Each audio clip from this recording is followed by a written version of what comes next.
So my name is Brian Murphy. I do two things. I'm basically a child therapist and I'm also a wire sculptor.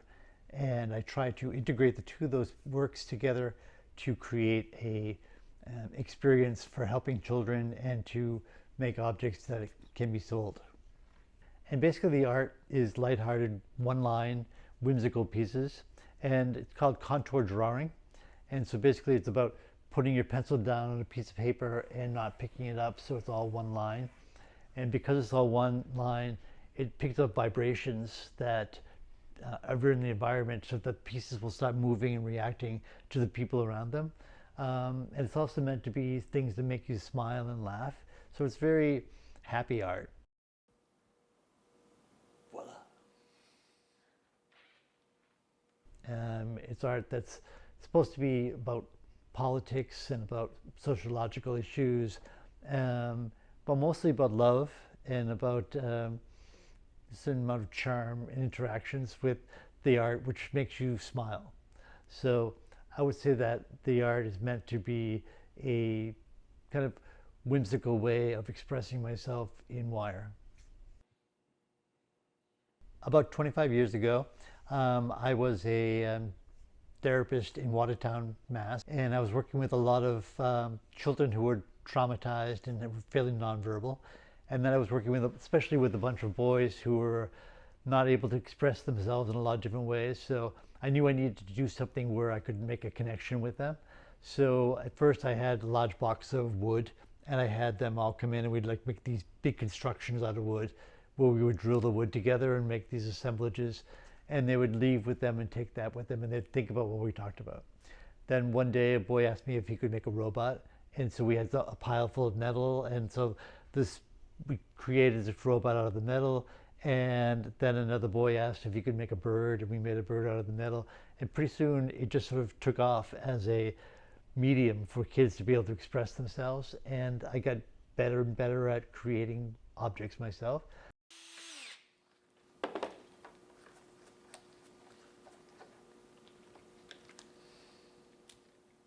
Because you have the one line, it allows the freedom of the piece to start moving, so it makes it kinetic, and so that when you put the piece down, it will start just moving. And let's see if this piece is or not, but it allows the piece to have an energy that normally you wouldn't see in a piece that was sort of soldered together or welded together. So because it's loose, it has an energy of itself.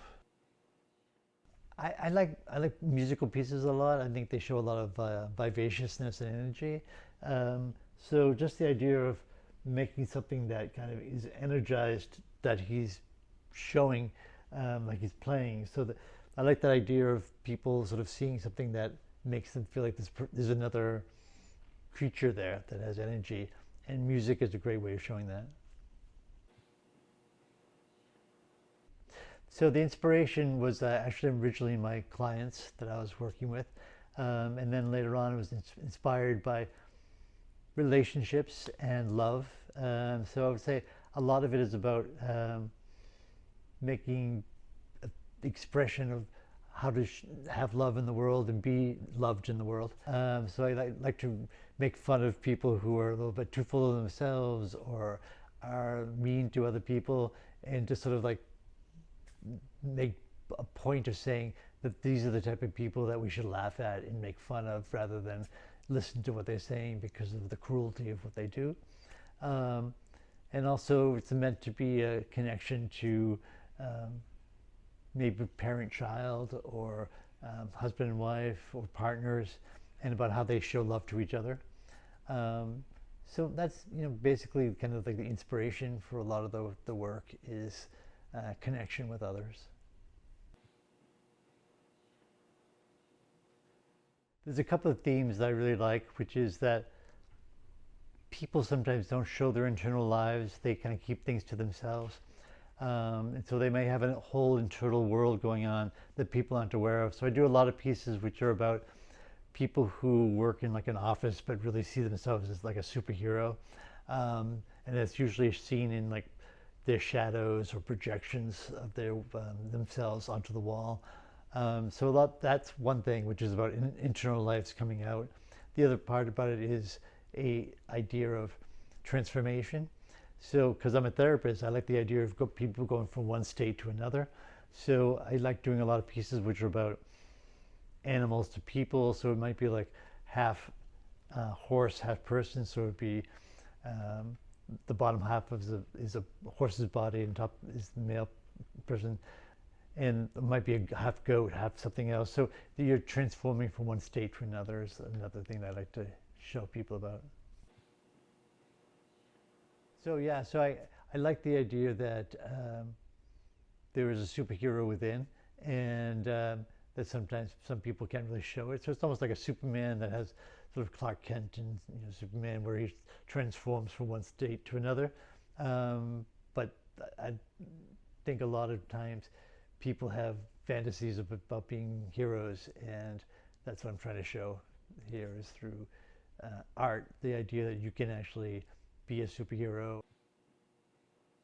I've been doing a lot of work with shadow work for many years. I started out doing like mesh pieces, and sometimes the mesh faces would look fairly benign and or even happy, but when you shine the light through them, sometimes the psychological impact is much different. Like it might be maybe sinister or a little bit sad in the shadow, which is not what you see in the front piece. So yeah, shadows also are a great way to sort of like get two pieces for the same piece. They also have a lot of projections, so that when the light goes through them, they're projected onto the wall, and sometimes the projection is even more interesting than the piece themselves.